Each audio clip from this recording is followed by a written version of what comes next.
একটি ছোট্ট গ্রামে দুটি বন্ধু ছিল, রিয়া ও সোহেল। তারা ছোটবেলা থেকেই একে অপরের সঙ্গে বড় হয়েছে।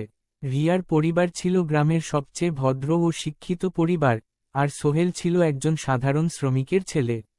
যদিও তাদের সামাজিক অবস্থান ভিন্ন ছিল, তবে তাদের বন্ধুত্ব ছিল অটুট ও গভীর। একদিন রিয়া তার বাবা মায়ের কাছ থেকে একটি অদ্ভুত বই পায়। বইটির নাম ছিল মায়াবী রহস্য। বইটা পড়তে পড়তে রিয়া বুঝতে পারে যে বইয়ের মধ্যে একটি গুপ্তধন সম্পর্কে কথা বলা হয়েছে, যা গ্রামে কোথাও লুকিয়ে আছে। রিয়া তখন সোহেলকে ডাকে এবং বইটির কথা তাকে বলে। তারা দুজনে ঠিক করে তারা সেই গুপ্তধন খুঁজবে। পরের দিন সকালে তারা রিয়া সাইকেল পেছনে চেপে গ্রাম থেকে বের হল। তাদের যাত্রার শুরুতে রিয়া বই থেকে একটি পত্র বের করে পড়ে, যেখানে একটি প্রাচীন গাছের ছবি ছিল। সেটা দেখে তারা সিদ্ধান্ত নিল প্রথমে তারা ওই গাছের কাছে যাবে। গাছের কাছে পৌঁছানোর পর তারা দেখতে পেল গাছটির গোড়ায় কিছু লুকানো শিকড় রয়েছে।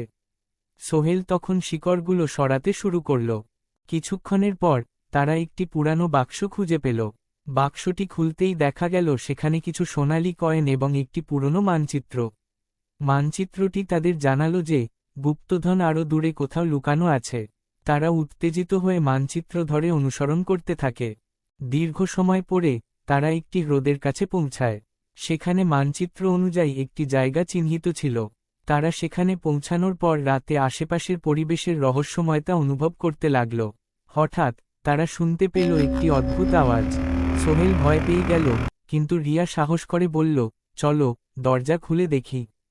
তারা যখন সেই স্থানে ঢুকল, তারা দেখল ভুতুড়ে পরিবেশ ও রহস্যময় আকারের কিছু।